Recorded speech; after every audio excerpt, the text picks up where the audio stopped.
Hello, everyone. Welcome to Beyond the Arches. I'm your host, Dr. Daniel Noorthoek, and today we are going to be going over patient questions. Could be as random or as poignant as possible. We'll see what people have in store for us.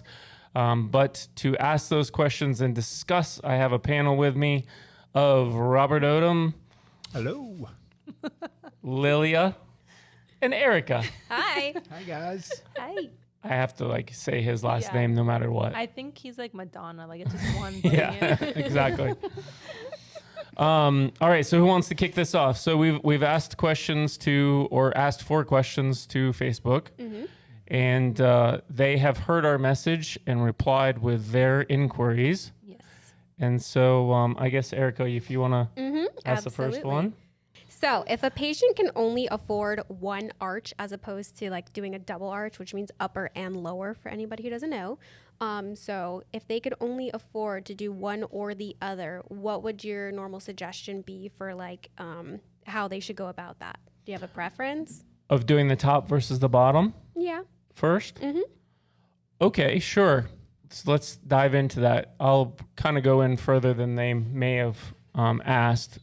One, yes, it's very possible to do a single arch. Mm-hmm. The way that we do our designs, we'll easily handle doing a single arch. If you were going to have to pick one or the other, and it was a money situational thing, you could make an argument. My favorite argument would be for the upper.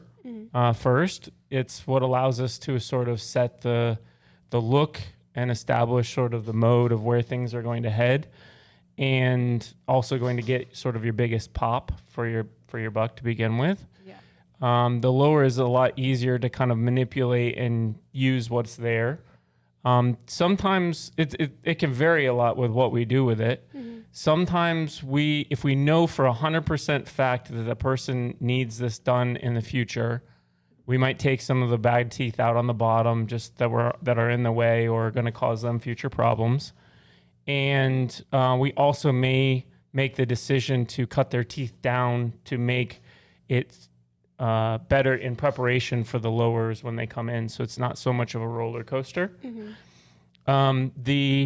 If you look at the pricing on the website and you were to add 2 single arches together, you would get a higher fee than what it is to do the 2 at the same time. That's a very specific thing, and it isn't to lull or manipulate people into getting it all done up front. It's that, generally speaking, doing a single arch versus a double arch case almost takes the same amount of manpower and the same amount of time to do it correctly. And so just to kind of cover us a little bit for that extra time, that's what the extra fee comes in. It has nothing to do with whether or not we're trying to manipulate somebody into making a tough decision. Mm-hmm. And that's something we've done a few times on our end, actually, is that when someone comes in for an upper, they know they're going to be getting the lower done within the next couple of years. We'll kind of go in there, help them with anything that's concerning any active infection that they're having. We'll kind of go in there and help. Generally, when we run into a single arch scenario, there are unique circumstances that we have to address. Let's say it's 5 teeth on the lower absolutely have to come out. We've done it before where we just take them out for free and put them in. We've done it where we charge them, and then in the future we give it back to them in the arch, right, in their future fee. Yeah. Generally, we're really easy to negotiate and work with because it's all about us setting ourselves up also for success and not putting the patient in a worse scenario than when they came. And so sometimes that means even though they have to wait on the fancy brand new car on the bottom, we'll get them to a point that's reasonable financially and gives them the vision of where they want to go in the future as well. Mm-hmm. Yeah. Do you see a more common area in someone's mouth, like the upper right? It is always susceptible to the most infection that you typically see, or is that just random, just wherever the patient's dental health has taken them is kind of really good question, actually. So your upper teeth your upper jawbone and your lower jawbone are very different in terms of the consistency. It's not all the same wood, if you will. The upper is a lot softer. The lower is a lot firmer. So generally, just generalizing, you're going to see patient tooth loss on the upper first before the lower. So if you see somebody that's edentulated, meaning not have any teeth or have their teeth taken out at a different time, they'll come in with an edentulous or no teeth on the top with teeth on the bottom. That's because the bottom teeth, they're not necessarily stronger, but they are in better bone, in a better scenario. Another thing that they think also can kind of be protective for the lower arch is that when you drink or eat, you a lot of times have your tongue covering the lower teeth. And so it's a little bit protective. It's not as immersive in the experience of sugary, acidic, bad foods, which, total random side note, since we're going down this path, it's also something that we can, if a patient has bulimia or anorexia, worth reporting or talking to, recommending getting like medical attention for, you'll see, because of the act of vomiting, that your tongue goes forward and protects those lower teeth. And so if somebody has like a really, like, let's say they eat lemons all day, you're going to see erosion and smoothing of, like, almost like it's sandblasted on the top and the bottom equally, if it's like a diet thing. Right. But in a person that has a disorder like bulimia or anorexia, who is forcing that or having that exposure all the time, you're going to see that smoothing on the top way more than the lower, because they're forcing that sort of, that's what is eroding their teeth. I know that was like totally off topic, No, but good. Good to know. random pieces of That's stuff. interesting to think about. I always assumed bottom teeth would be the most prone to decay. This might sound so stupid. No, I'm sorry if it does. But because of gravity, right? So you have food, you have everything settles kind of towards the bottom. So you're brushing your teeth. The uppers, it's a little bit easier to jiggle everything loose, and maybe it falls down to the bottom. So don't know why I thought that, but always thought the lower might be more prone to. You could study this for like 3 months and still be figuring things out. Yeah. But the upper, another example of why the upper is a little bit more prone, let's say that you're prone to getting periodontal disease, bone loss. The upper teeth, the back teeth, the molars, have 3 roots.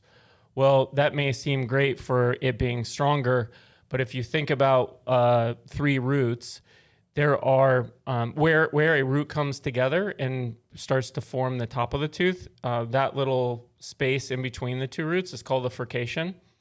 And when you have bone loss from periodontal disease or whatnot, you have exposure to that furcation over time. And that furcation gets infected with, harbors bacteria and stuff in it.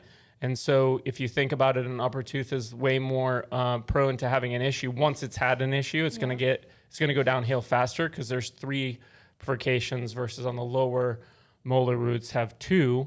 And so you only have 2 furcations. I did not know that either. So there's lots of anatomical factors that go into it. You know, some people are prone to bone loss and cavities in general, but you can also have anatomic factors that go into play. So let's say premolars, which is behind your canine tooth, your eye tooth. You have 4, 2 on each side on the top and 2 each on each side on the bottom. The upper, you can have the first premolar. I think that I can't remember the exact research. I'm pretty sure it's 97% of them are 2-rooted teeth. But where that splits into the 2 roots can be further down on some people or further up.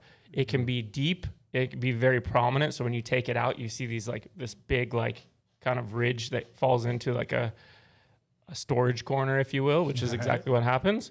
Or it can be really shallow and not really even show up. So people that have those anatomical factors are going to be more prone to those issues, and then those issues will become more complex and an issue. Also on the full arch, so full arch being any sort of restoration on implants has about or implant dentistry is about a 97% 10-year success rate on the lower. Okay. because the bone is hard and strong, etc. On the upper, that same 10-year time frame is about 87%. So if we're going to see an upper, and we see that with our failures, when we need to replace an implant, it's generally going to be the upper because that bone just isn't that great. Okay. So there you go. All right. Let me add on to that really quick. So single arch, I think you said your upper would be your preferred, and that makes sense because it's more noticeable, right? A lot of people's smiles, you don't even see their lower teeth. So it definitely has the most dramatic effect. I think the argument against that would be if somebody was completely without teeth, right? No teeth on the top or bottom. Maybe they're in dentures. Your lower Good point. is very difficult to keep in, and anybody that wears dentures out there knows this. It kind of just flops around inside there because you don't have that palate like you do on your upper for your denture glue to suction to. So a lot of people I've seen Great point. say they like to start with the lower just because that upper denture is working for them for the meantime because they're able to keep it in, whereas that lower, it's just... And to further add to that complexity, so yes, you would want to do the lower first before the upper in that scenario. If it's going to be like a medium term solution, like we'll say, just off the top of my head, a 2 to 5 year solution. If it's going to be a 10-year solution, you've got to really, really push hard to try and get both sets of teeth in, because you can get what's called combination syndrome. Because this all goes to the quality of the bone. Because the bone is so much softer on the upper, what we see over time with a denture wearer is the upper denture will kind of get the bone on the top will become compressed and smashed over time. You lose it over time. And that is sort of directly correlated to the strength with which the teeth that are opposing it are.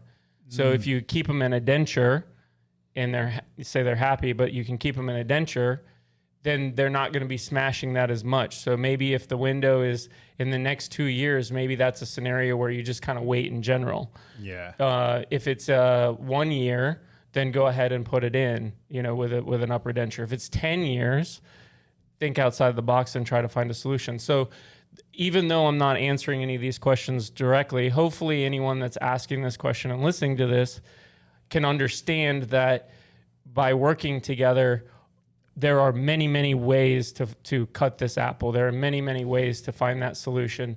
And they're not like, they're all sort of nuanced for that person's pocketbook and timeline and their anatomy. Right.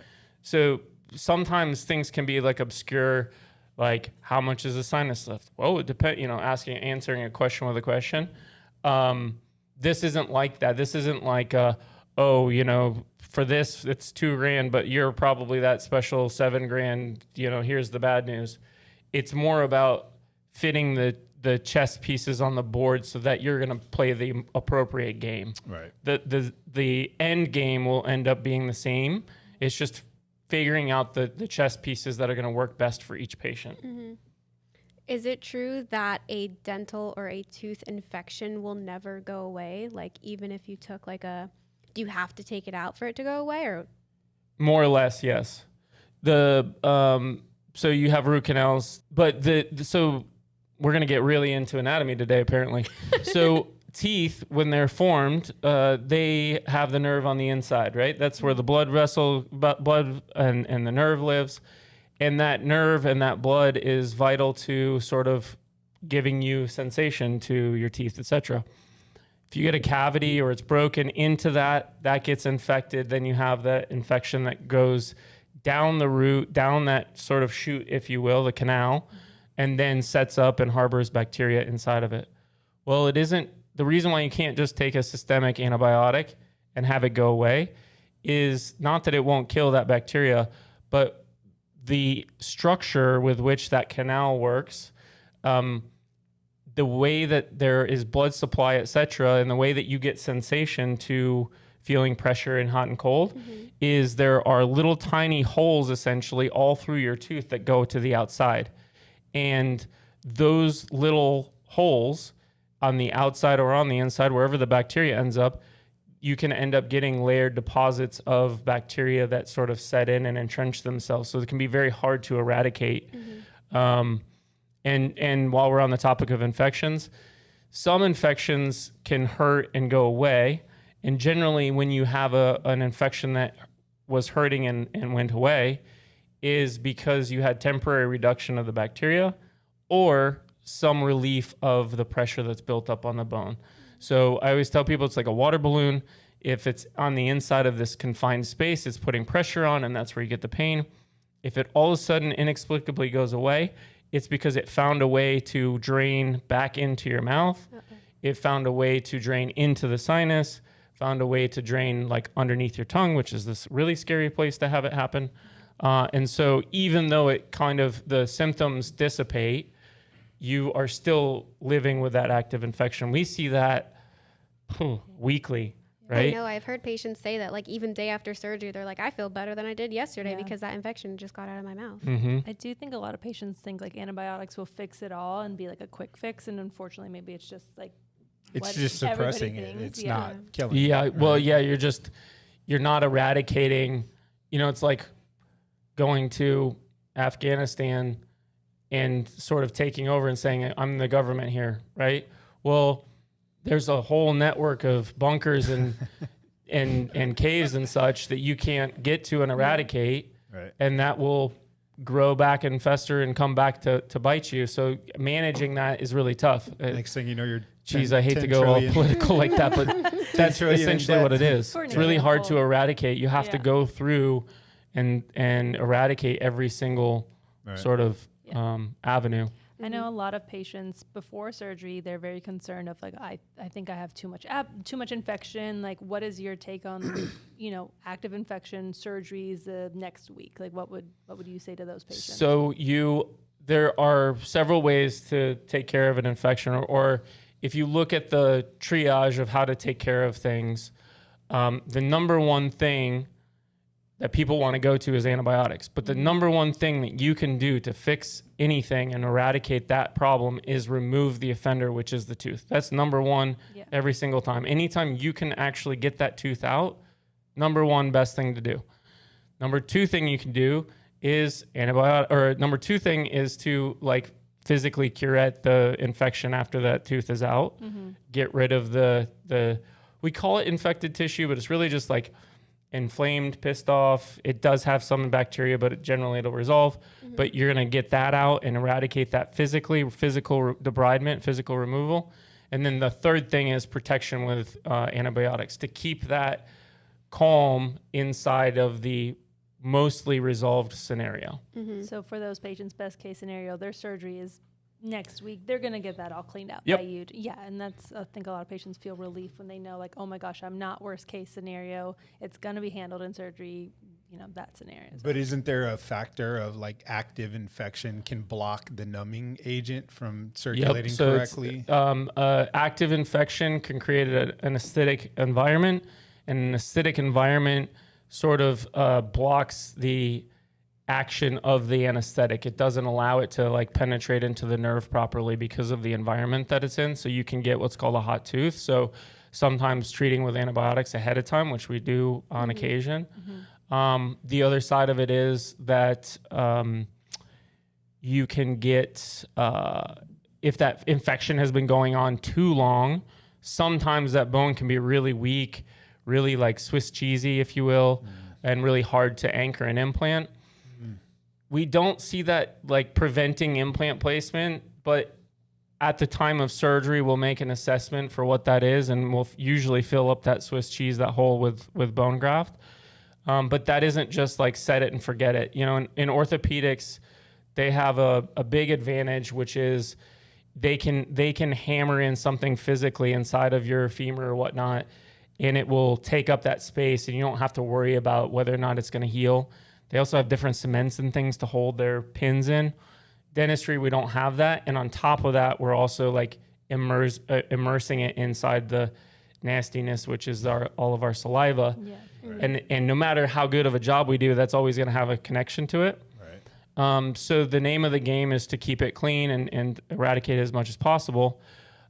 When that does happen, when that bone isn't the greatest quality for putting implants in, we will generally fill it with bone. I'll say cross our fingers, but we'll put it in a way and discuss with the patient, hey, this is what I found. So if we have a problem, it'll probably be this one. I need you to be super careful with this. Also, we may have to replace this, but you're going to have teeth. We're going to move forward as if it's going to heal fine, but we may end up having to, if I had to identify something, it would be this. And I've found that's working that way with the patient and just being transparent and honest and communicating that with them is a whole lot better than trying to make the decision ahead of time whether or not it's going to work, because I don't know. Yeah.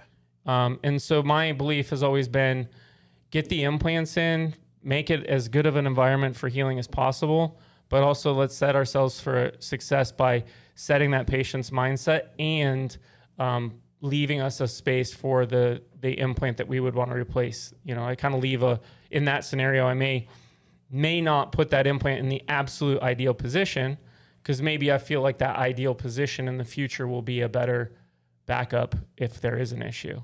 There's a lot of decisions that are made game time that you may be able to get an idea from on the CT scan and doing all the prep work, but you honestly don't ever really know until you get in there. And I've always had a peace of mind. Things have always gone smoother when I have that conversation with the patient and say, this is what I'm going to try my best, and this is what I'm going to figure out, and this is how we're going to go forward, than making sure that all my T's and I's were, dotted and crossed beforehand, because then you're just setting somebody up for failure. Mm-hmm. Yeah, I think my mom was actually a good example of that, because she had one that was very, very iffy. And I don't remember that exactly. We told her, like, here's the implant that we're most concerned about. Other ones, good to go, but this is the one. So, because you can be honest and transparent, and especially when it's my mom, and, right, not a random person, said, look, that's the one that's in trouble. You have to do everything you can to take care of that one. Chew on the other side of your mouth, and giving those instructions that give them the best chances at success requires that conversation. And sometimes, people want to avoid tough conversations, but it's those conversations that are giving the people the best chance to. And she didn't have any issues, correct? Nope. Yeah. So completely. That's an example. Like, most of the time it works out fine. Yeah. Mm-hmm. But I like to always give a little, wave the flag, like, hey, this might be an issue. And then when it happens, or if it happens, then they go, he told me, and here I am. Yeah. I like it when we do that. It usually works out Yeah. in the best way. Every time. Yeah. Communication. Yeah. So key. Absolutely. So I actually have a question for Lilia. This is something that we got on our Facebook page as well. And this patient states, I had my procedure 2 years ago and loving my teeth. I also signed up for the lifetime warranty. I'd like to know if there's any way to get the annual cleaning covered by my insurance. I just turned 65 and I have Medicare and Baycare Plus supplement. So this person is just kind of questioning, do they need dental insurance is kind of what I'm getting out of it, if they also have the lifetime warranty program. Yeah. I hate to say, cancel your insurance. I feel like that is definitely a personal, especially dental. That's a personal. I don't want to ever go on the record saying, I said to do it. I do know that we're a specialty office. I do know we're out of network. Mm-hmm. So it all depends on the plan you have, how strict they are, what they cover. In office, we always say we're more than happy to submit a claim for you, and we'll show, document the codes that we use for that cleaning. So I think it's really case by case. Mm-hmm.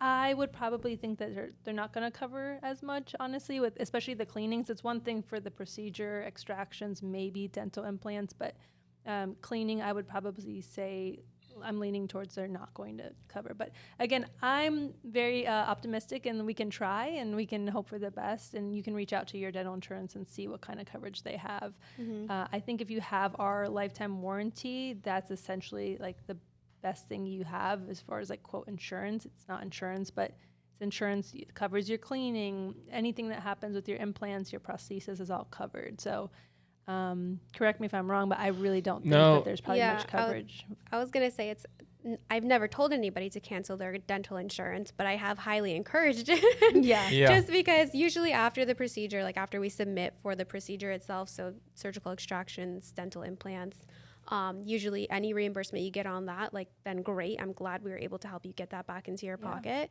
But other than that, our lifetime warranty kind of has you covered as far as like, you know, just in case if you got into a, I don't want to say the worst thing ever, but if you got into like a car wreck and you broke your teeth or you broke, you know, just like a normal human would, and your zirconia broke, we'd replace it because it'd be covered. You would have no out-of-pocket costs for us.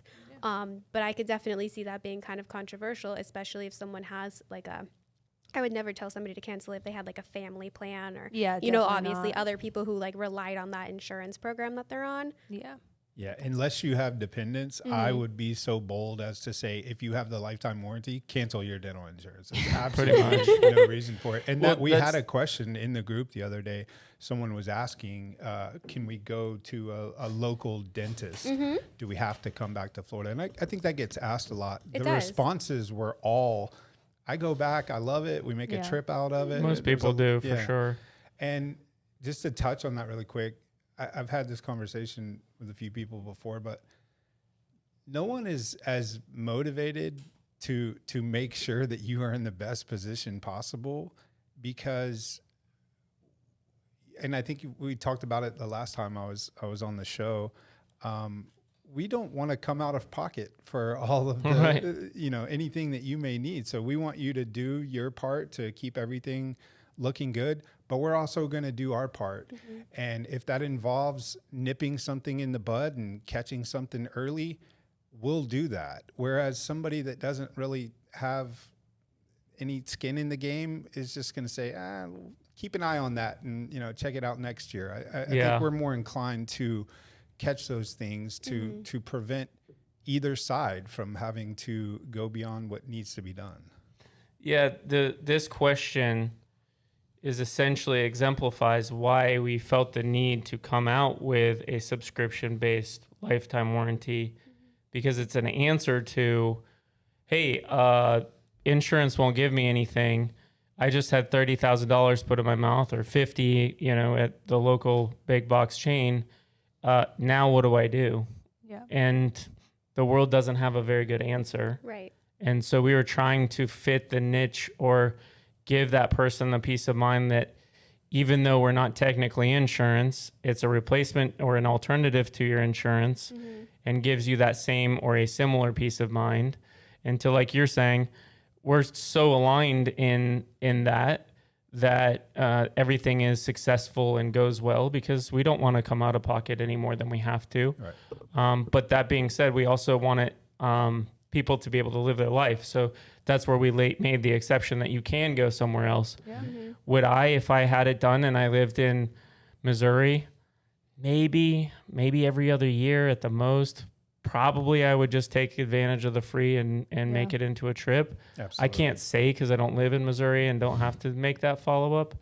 But we tried to make it so that it was amenable to somebody in Missouri. We're not trying to pin anybody into a space. We're just trying to align goals and align interests and align financial fiduciary type responsibility on both sides. Sure. Ever since I saw Nick with the $118 round trip ticket to Texas, I did not know That's the fifth time he's mentioned it Today. It blew my mind. I'm like, so for $118 bucks, I can. My parents go direct from my hometown to West Palm. It only flies on Thursdays and Sundays, and it's with Allegiant. But they can get it for $48 one way. Wow, you'll be shocked. wild. There's $48.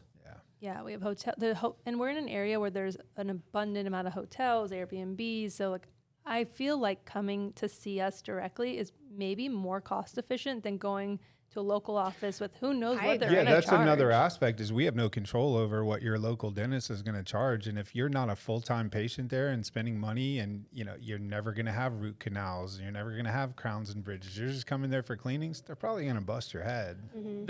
But we will also support them and let them know what we used and where we used. I mean, we see people. 1,000,000%. We do the refresh program, which is building new teeth on top of old implants if they're compatible, etc.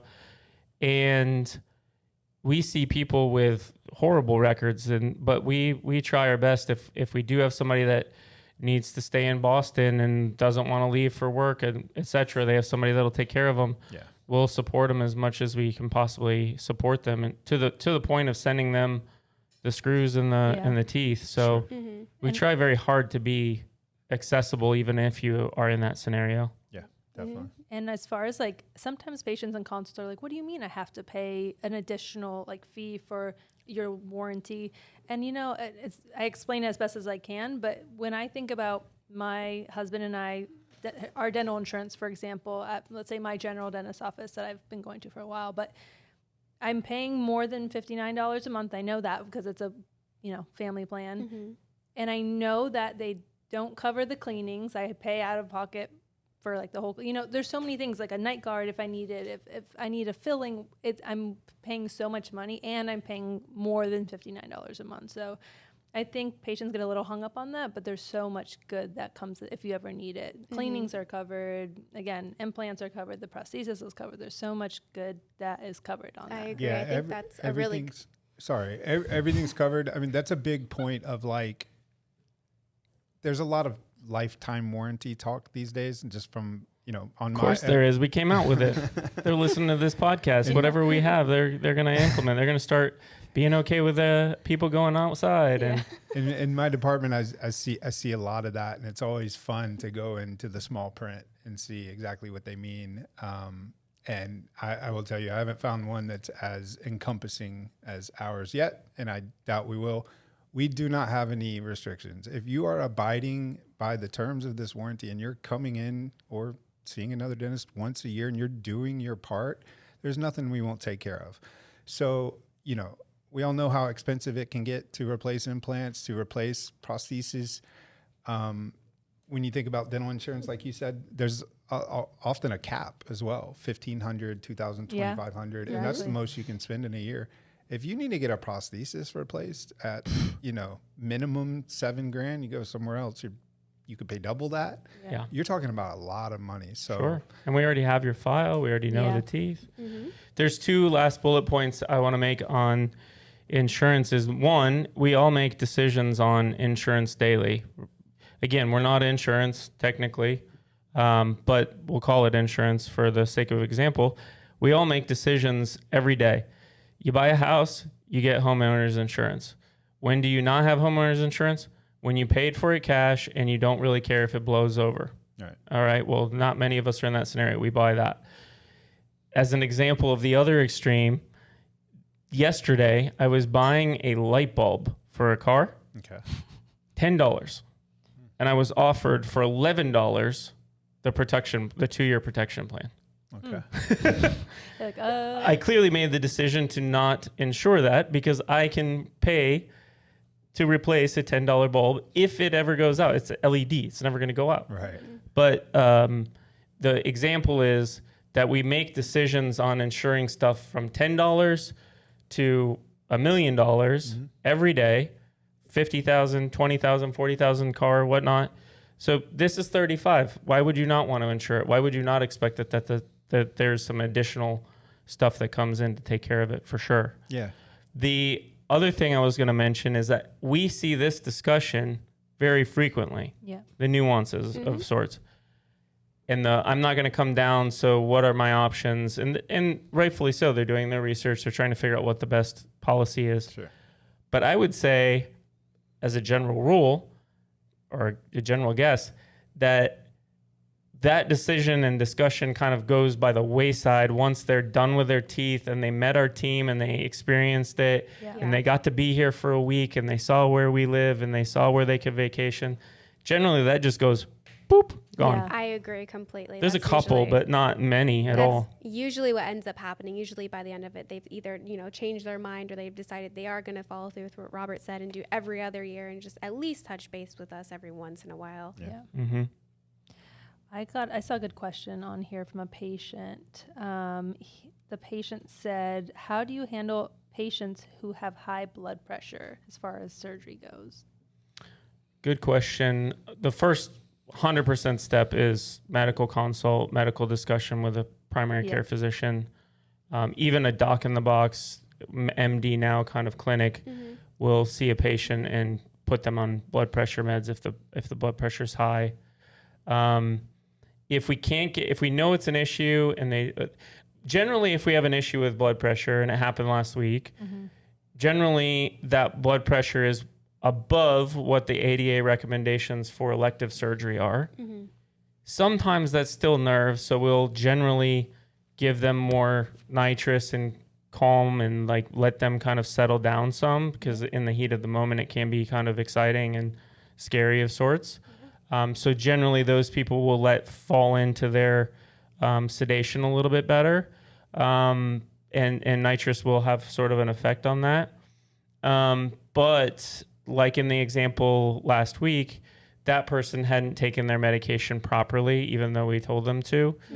So we had to reschedule them to the next day. So, and was that maybe the second or third time we've had to cancel? That's the second time I've ever The seen first time was so high, I was nervous to have him in the chair.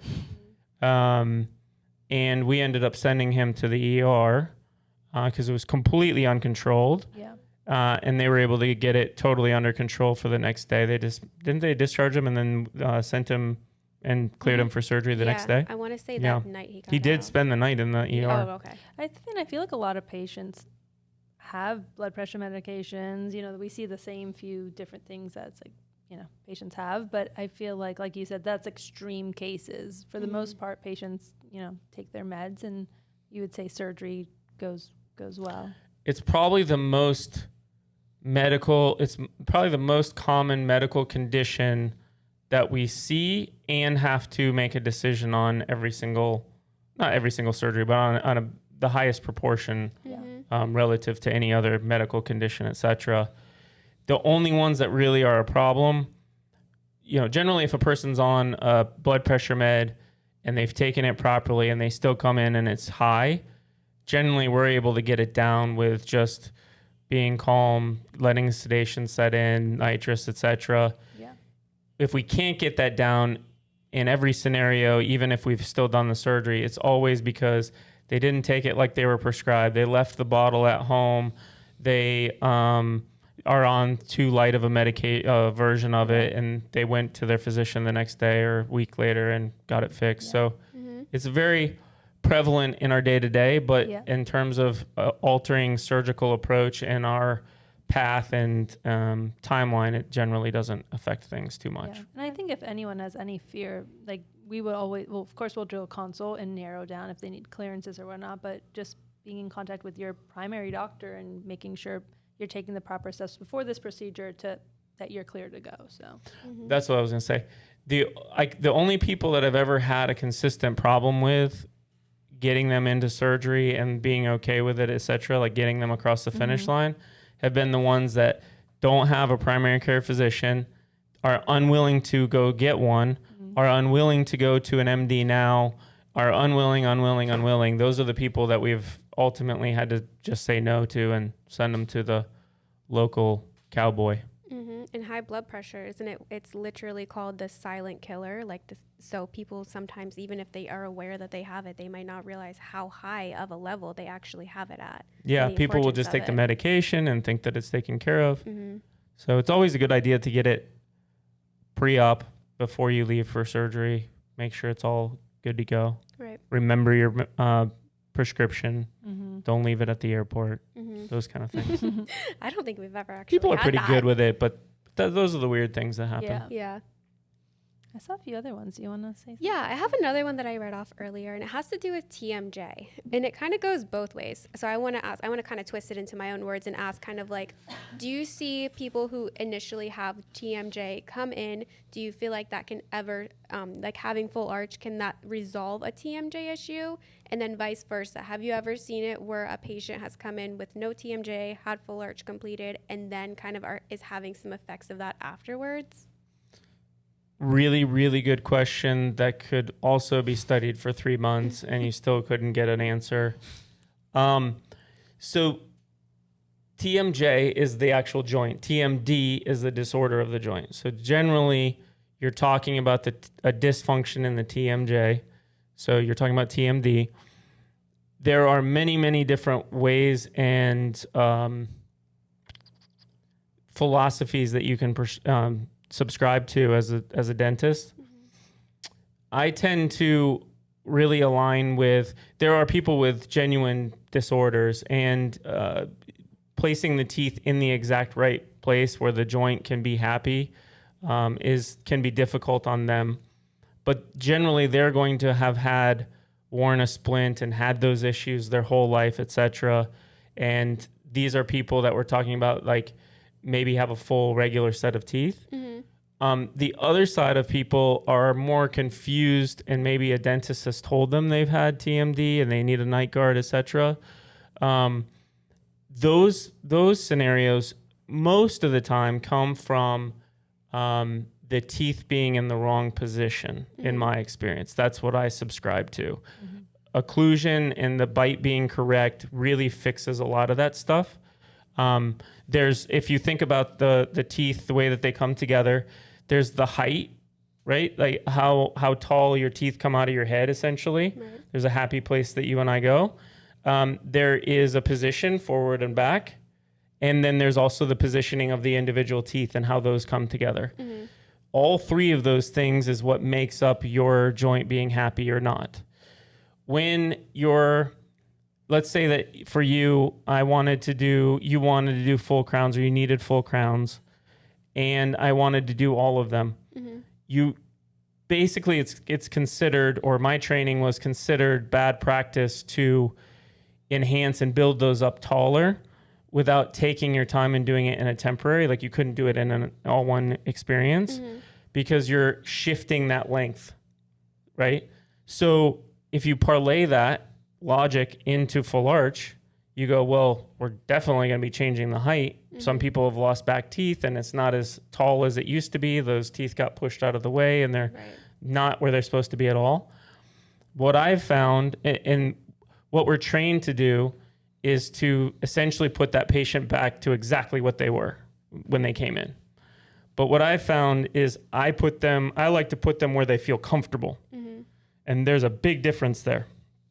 So we would need to take a lot of time if I wanted to build up height and change your height, because it takes time for your joint to accommodate it, see if Erica can adjust to it and not do anything permanent.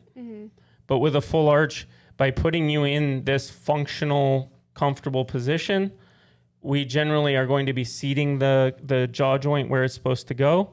And then also by getting back teeth back and by getting a bite that we're in control of, if anything, people that grind, and grinding comes, by the way, for a lot from a tooth being malpositioned. And it's like that obsessive thing, you have a little tag on your thumb, a little skin tag. You cannot let it go, even though it's like 1 micron big. It's a cuticle. It's the same thing in your mouth. So if you have one tooth that's a little bit off, you're going to be messing with that. That's where grinding kind of comes from. So we see a lot of resolution afterwards in resolving those type of, they call them parafunctional habits, or any type of that disorder. In fact, I can't think of anyone that we struggled to be comfortable. I used to struggle with it when I was following the prescription of, they come in with this height, they leave with this height, no matter what, because that's what they came in with. Then you're fighting anatomy and you're fighting uphill, in my opinion. Hybrids totally knock everything out, allow you a full, fresh workspace, allow you to start from scratch, and therefore, since we're in control, can put you into that position that is going to be ideal. So if a regular dentist saw how I get my position, generally their first view is, well, that ain't going to work, because they only know getting it back to original. But after 10 of these working perfectly and getting rid of grinding, etc., they go, makes sense. I like that. So for something like this, we'd probably suggest that if a patient ever had those funky felt like they kind of adapted to TMJ after getting the zirconia arch, you would say probably just come back in and let us take a look and just kind of see what we can do, because it's not unreversible. Correct. From what I've seen, just from overhearing Dr. Lax and the restorative team, if a cusp of a tooth is ever so slightly high, it can make a world of difference just for her to chair side, make an adjustment, or do a quick bite adjustment. Is that something? Yeah, I think Alex had some kind of issue that was completely fixed, very quickly and easily. Yeah, it's like the pea under the mattress, the princess and the pea. Princess Oh my and God, the that's Pea. It can throw your whole night of sleep off. Right. And it's usually a pretty quick fix. Sometimes it can be a little bit more involved. Maybe, they were too disheveled in the surgery to like really make a decision. That's not to say that going faster is a bad alternative, but that does speak to why we do a 5 and a 7 day or however long that patient needs to actually do all those try-ins. It's to get that bite correctly, because if you're going to be grinding in that bite after you insert it and it's a little bit off on a zirconia, one, it's hard and you are compromising the material, but the chance that you're going to recarve the right anatomy and the right bite in is really low. Right. So our adjustment is getting that really close so that the adjustment doesn't ruin the anatomy. So it keeps that intact, but you can get adjustments. It's not bad to get adjustments, but those adjustments are going to just kind of perfect it rather than slaughter what was there. Right. So in a case like this, it might be best to kind of like go slow, take our time, let this person's anatomy kind of like adjust, see where they feel comfortable at maybe, rather than, even though we can do the 5-day process of the Monday through Friday, this may actually be like one of the only scenarios where that might not be ideal. Yeah, those scenarios are so minor. It's more like just fix it once they identify that it's an issue. Because they could be here for 3 weeks and we wouldn't be able to identify. Some things require time and figuring it out. Right. I have a nice question from a patient. What was it like for you to witness your patients seeing their smiles for the first time? New smiles. Well, I think social media has sort of ruined it to some degree. Everyone sort of knows and can see that experience now and know that this is a procedure. They come in well educated, and this is not to negatively, to say people don't watch videos, but we used to get just waterworks, waterfalls, crazy, bring the family, the mom in, the reveal was incredible. Yeah. And those were just temporaries, because these are people that didn't think it was possible. You would get it done in a day. That has really worn off. Right. And now people expect it to be incredible, and to the point that your first set can be a little bit disappointing if it's a little bit off, because they're not just that like instant gratification. But the appreciation for it has grown for me, because it no longer is that fun reveal, that fun experience of showing them in the temporary and knowing it was a temporary and knowing you had a battle coming. Now the experience that is rewarding is they get their final, and now that weight has been lifted from their life. And seeing, we just did a patient interview with Crystal, and she very clearly is wearing her emotions on her sleeve, just lights up a room instantly. It's unbelievable. It's like plugging in, plugging a battery in, so that it has shifted, and I think for the better. But that first initial reveal has kind of like diminished, or it's not as bright of a light bulb as it used to be, in a good way. But I can sear it into my memory are definitely the reveals from those first teeth, when it was a long day and you got it done and just changed that person who didn't think it was possible. There's lots of those stories. Yeah. And to add to that, I think that feeling of, I didn't think this was possible, and I'm overwhelmed and amazed at how this turned out, has kind of been replaced, because I feel like at the time of the initial delivery, there's still a lot of uncertainty. Is this going to work out? Like, you're not fully comfortable saying this worked out. There's still, are these implants going to fail? Right. Am I going to do something wrong? I really feel like that level of contentment with your decision has moved further down the line. And you see people coming back in a year being happier than they were during that final delivery. Absolutely. And 2 years. And it's like a progressive thing where people are just happier and happier as time goes on. It's almost like we've all been at a restaurant and had a meal, and it comes, and the first bite you have is just like stunning and unbelievable. Maybe it's your mashed potatoes. And then you go on the steak, and it's like this huge letdown. right? Yeah. But you've already bragged about it, so you kind of have to like stay in the moment and be like, this is really good, but you're really like disappointed. That's kind of the way it used to be. People were eating their mashed potatoes and like, you're the best chef ever.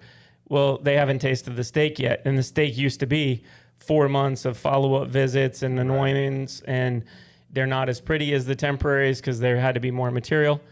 So now we're getting people to like taste everything and actually write a review of the full restaurant experience, which is a really cool change. Yeah.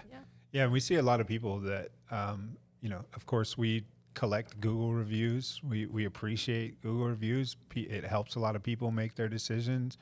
I saw somebody ask the other day, why in the Facebook group, why are so many people like sharing their experience? Did you guys see that comment? No, I did not. Yeah, Oh, wait, I did. Is Done in One like paying these people to comment? I did not see that. Yeah. Are these people real? She was genuinely asking. Mm-hmm. And understandably so. There's a don't lot blame her. of happy patients in that Facebook group. We have on record, we have 2 patients that have ever been financially compensated from Done in One, and they are both employees, Robert and Alex. Yes. And but going back to, we appreciate Google reviews.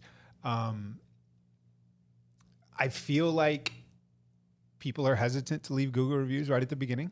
Right? Because again, they're uncertain. They don't know how this is going to work out. You don't want to leave a glowing review and then 3 months later these fall out and you realize you had the worst treatment done ever, and then now you can't take it back. You can, but I think people wait, and we often see these people coming back at their 1 year that are, again, the happiest they've been, and they're excited to leave the review. And that's a great review, because I feel like you have a lot more insight to share with other people after you've been through this a year and gone through the whole process and acclimated. We always get some really good reviews then. Yeah. I agree. I totally agree. I think sometimes even when it comes back for like the 1 year review, I mean, I love all of our reviews. Of course. We share all of appreciate our them all. Google reviews in our Done in One group chat. It's like the best thing. It's like It lights someone's up birthday. everybody's Yeah. day. It's like 1 million likes, 1 million hearts. We love it. It's amazing to see, because it's kind of just, we get to view whatever the patient viewed on our end. So we're glad that we did a good job. But sometimes even that 1 year or 2 year review is even more interesting, because like you said, they just have a little bit more experience and insight to what it actually is like to live their life with the full hybrid. Yeah, absolutely. I would say that we may not have the most reviews of anybody, but we have the most real, raw, 100%. awesome reviews. 100%. And we do share it to the group text, just throw it out there. There's 20 people on it or something like that. It's a celebration, And I can't tell you how many times I've had a tough day and, something isn't working out, or my mortgage bill just came out, or, just something a little frustrating, and just kind of picks us up. Yeah. It helps. It really. Yeah, goes a long I'm a way. big review guy. I read reviews on everything. Like Amazon products have gotten impossible now, because you can't tell which ones are real, Well, which ones are I don't fake. even read them. Yeah, it's pointless now. But a word of wisdom to all listeners out there: read reviews for the dental offices that you are looking into. Yeah. If you go on our reviews and you read a 1,000-word testimonial that is coming from someone's heart and is genuine and authentic, and then you go to other place and you see A+ would recommend, know that is not a real review. No one has their life changed and comes and writes a review like that. So be wary of that. We earn genuine, real reviews. Doesn't matter the amount of time. We don't buy your review with a crumble cookie. Oh, Love crumble. Everyone loves it. I'll buy you one. I know how to get at a some review. point. Yeah. I love crumble. He'd win me more of the over. story. We don't bribe patients. No, we No, don't. there's no bribe. We let our patients bribe us. Yeah. So let's wrap this episode up. This is going to be the question from Kelly Fellows that we wanted to save for the end. And this is a question for Dr. Noorthoek. These are always my favorite questions, by the way. Answers. Absolutely. What is one of your most memorable surgeries that you performed? So it's not really a question. It's kind of an experience or a story.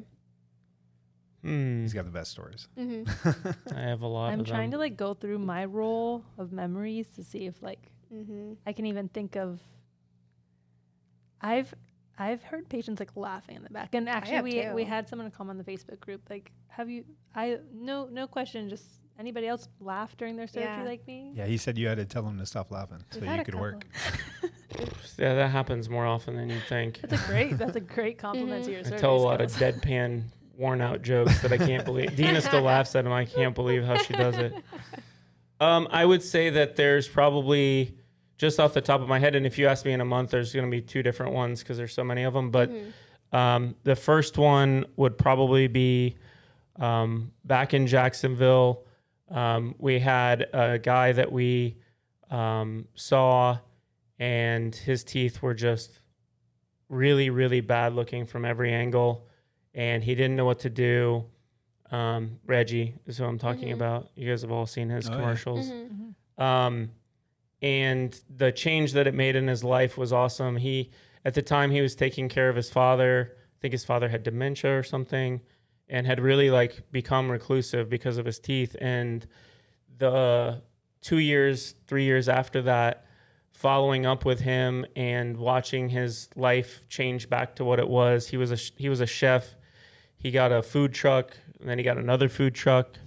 And the last time I spoke to him, he made his own barbecue sauce, and he was always made a point to bring that particular barbecue sauce like as much as we wanted to us, which was, as a gift, which was really cool. Anytime there's been like some sort of like residual gift, not that I'm out here doing it for gifts, but like anytime there's a residual gift, I myself struggle to think of like, oh, this person might like that. And anytime somebody has something unique like that and they bring it in, it always sticks to me because the last thing I would think about is my dentist. So that's clearly, that's clearly a sign to me that we made like a long lasting impression. And so for years, he brought in barbecue sauce and would update us on his story. His sister ended up coming in. Remember his sister? I don't. Do you remember his sister? I think so. She was the bank security agent, or not security agent, but she ran like bank security for Bank of America. Yeah, that was here in Boca. Yeah, loss prevention stuff. And he came in with her for the surgery. He came in for several years for the cleaning. So that's probably number one in terms of impact and long-term relationship, etc. And then the obvious one is Robert. That's been like the best relationship and like the most rewarding thing to see this smart guy who hadn't been given like a big chance, like really, and not that we're there even like giving him a chance like a charity. Like he comes to work and he works really hard and he has developed a passion for this and spreading it out. And your ability to self-study and your intelligence. I know that you feel a little bit awkward that you don't have a degree, but as a person that has a degree, there's a lot of people that have them that aren't even a third as smart as you. Definitely. And one of so them. I wouldn't feel that bad. But in terms of like payoff and rewarding and like seeing how it's changed your family and your trajectory, 401k and house now and career, like kills me. Yeah. It's pretty awesome. I appreciate that, man. I definitely appreciate it. I am agreeing with you. My favorite cases are always the ones where people look at this as a gift and an opportunity and use it to the best of their ability to succeed. Yeah. When you see people come back a year or two later and, they went from, like you're saying with Reggie, kind of, down in the dumps, not at the best point in their life. Now they've got a new job or they've gotten married. Right. They have a love life now and they didn't before. Like, I don't know, there's some element of paying it forward. You with your surgical skills, you're paying it forward to these people. These people are going out and they're paying it forward and it just spreads around and it makes everything very worthwhile. I feel like. To some level, this is going to sound bad, but it's not meant bad. To some level, like, I don't give a crap what you want as your teeth. Like, you can have whatever teeth. I don't have to think that they're awesome. Yeah. But if it allows you to have that feeling and that confidence to go out and do something awesome and, like you said, pay it forward, I'm all for those teeth. As long as they're not medically compromised and going to be an issue, I don't care if they're green. If that makes you do what you want to do and live your life full, That's my point being is that's why we're here way more than the color and the symmetry of teeth. And that's a lot of why I don't say get along too much with like the dental community is they nerd out and they have to follow XYZ rule. Well, if Robert doesn't want to follow that rule, why do you have to follow the rule as long as it's not hurting him? Yeah. I don't nerd out on that because I'm going to let Robert pick. And so it's always fun seeing what people pick and see how people change their life. The worst ones are the ones that pay the highest amount and don't care and don't take care of it. The ones that have generally been the most rewarding, the ones that are scrapping it and they change their life and maybe they lose a deadbeat spouse and they finally make their changes that they were supposed to make or whatever it may be. There's 1,000 million stories out there. That's always the most rewarding. Yeah, we talk a lot about giving self-confidence back, which is an unimaginable reward for sure. But there's some people that lack self-confidence for other reasons. Maybe it's not just their smile. There's plenty of people where that is the one thing that is keeping them from fulfilling their destiny. And if you can change that one thing for them, they're off to the races. And it's a really cool thing to see. It's awesome. It's why we're all here. Absolutely. That's a great note and a great question from Kelly Fellows Thank you, Kelly. Follow Kelly. up with and finish with. If you listen to this and it spurred on some more questions, maybe you want to hear us do this stuff more, etc., send us a line, send us a question. We'll accumulate them and we'll just do this time to time like we did. Yeah. I always think it's really fun, the weird stuff that comes out, like It the is fun. bulimia acidic scenario. The Maybe war someday. in Afghanistan. The war in Afghanistan. Never know what's going to Never come. I just to know. bring that up, it's gone. Someday I'll get on my pedestal and we'll talk about saliva because saliva is very, very important. Much more important than the genetic makeup of somebody in terms of the health of their teeth. So maybe we'll talk about that at some point. Sure. But Yeah. let's keep accumulating questions, keep listening, keep inquiring, and we'll be here to answer them. Link to the Facebook group that we've been harping on the Yeah. entire show is down in the show notes. Feel free to join, come hang out. And down here. yeah, we're always here for your questions. All right. Thanks, everybody. Thank you. Bye.